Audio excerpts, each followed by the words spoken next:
warahmatullahi wabarakatuh.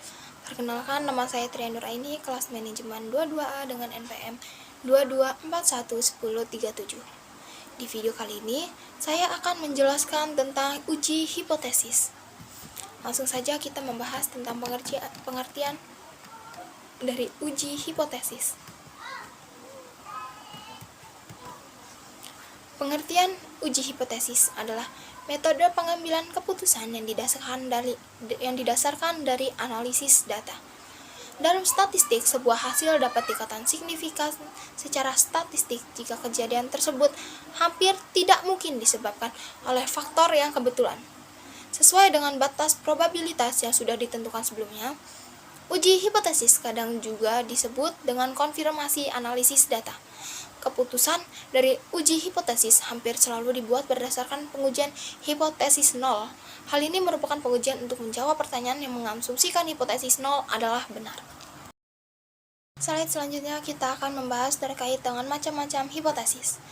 Macam-macam hipotesis itu ada 3, hipotesis deskriptif, hipotesis komparatif, dan hipotesis asosiatif. Kita akan membahas yang pertama, hipotesis deskriptif. Hipotesis deskriptif, hipotesis tentang nilai suatu variabel mandiri, tidak membuat perbandingan atau hubungan. Sebagai contoh, bila rumusan masalah tersebut sebagai berikut. Yang pertama, itu seberapa tinggi produktivitas apel di Kota Baru. Yang kedua, berapa lama daya segar buah apel mana lagi pada kondisi ruangan. Dengan rumus hipotesis deskriptifnya, yang pembahasan pertama itu adalah seberapa tinggi produktivitas apel di Kota Baru, maka jawabannya produktivitas apel di Kota Baru yaitu 20 ton.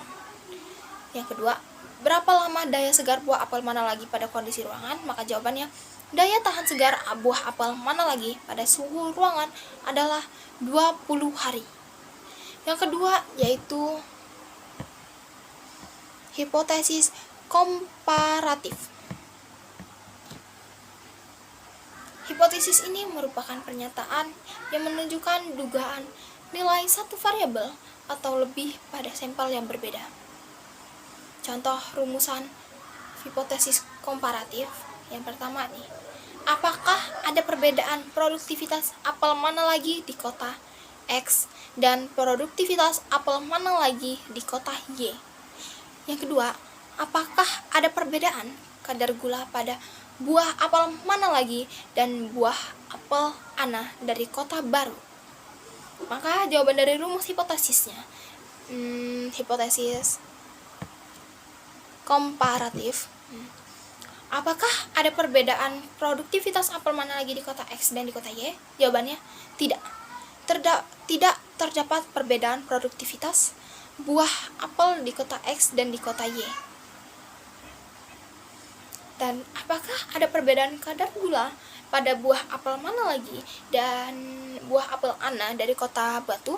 Jawabannya adalah kadar gula buah apel mana lagi tidak berbeda dibandingkan buah apel hana. Yang ketiga yaitu hipotesis asosiatif. Hipotesis asosiatif merupakan pernyataan yang menunjukkan dugaan hubungan antara dua variabel atau lebih. Contoh rumusan hipotesis asosiatif yaitu apakah ada hubungan antara harga buah dengan volume penjualan buah apel. Yang kedua, apakah ada pengaruh pemupukan tanaman apel mana lagi terhadap kadar gula buah apel mana lagi. Rumusan hipotesisnya, jadi apakah ada hubungan antara harga buah apel dengan volume penjualan buah apel? Jawabannya adalah tidak ada hubungan antara harga buah apel dengan volume penjualan buah apel. Yang kedua, apakah ada pengaruh pemupukan tanah apel mana lagi terhadap kadar buah apel mana lagi? Itu jawabannya adalah tidak ada pengaruh pemupukan tanaman terhadap kadar gula buah apel. Itu adalah pembahasan terkait dengan macam-macam hipotesis dari hipotesis deskriptif, hipotesis komparatif, dan hipotesis asosiatif. Dan contoh-contoh dan rumusan-rumusan hipotesis-hipotesis tersebut. Terakhir kita akan membahas tentang ada 4 poin. Yang pertama, dalam sebuah penelitian, hipotesis dapat dinyatakan dalam beberapa bentuk. Yang kedua, ciri-ciri hipotesis yang baik. Yang ketiga, fungsi hipotesis. Yang keempat, pertimbangan dalam merumuskan hipotesis. Kita membahas tentang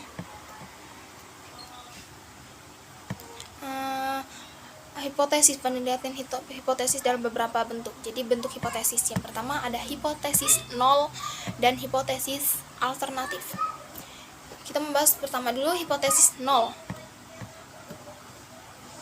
Hipotesis nol merupakan hipotesis yang menyatakan hubungan atau pengaruh antar variabel sama dengan nol, atau dengan kata lain tidak terdapat perbedaan hubungan atau pengaruh antar variabel. Yang kedua adalah hipotesis alternatif.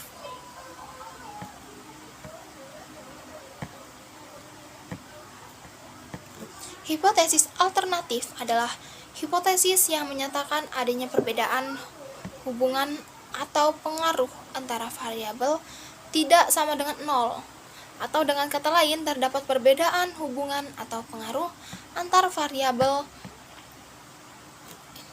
tersebut, atau merupakan kebalikan dari hipotesis nol.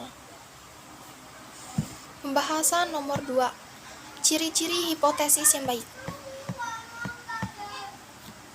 Hipotesis yang baik bila dinyatakan, yang pertama, dinyatakan dalam kalimat yang tegas.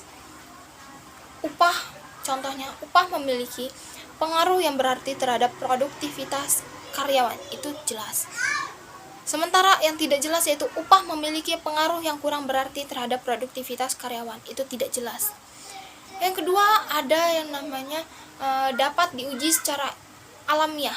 Contohnya, upah memiliki pengaruh yang berarti terhadap produktivitas karyawan, itu dapat diuji. Sementara batu yang belum pernah terlihat oleh mata manusia dapat berkembang biak. Nah, pada hipotesis ini tidak dapat dibuktikan karena tidak dapat mengumpulkan data tentang batu yang belum terlihat oleh manusia. Jadi itu yang tidak dapat diuji secara alamiah. Yang ketiga adalah dasar dalam merumuskan hipotesis sangat kuat. Contohnya, harga barang berpengaruh negatif terhadap permintaan. Ini memiliki dasar yang kuat, yaitu teori dari permintaan dan penawaran. Sementara uang saku memiliki pengaruh yang signifikan terhadap jam belajar mahasiswa. Itu tidak memiliki dasar yang kuat karena seberapapun banyaknya uang saku tidak berpengaruh terhadap jam belajar mahasiswanya. Lalu kita membahas poin ketiga, yaitu fungsi hipotesis. Fungsi hipotesis.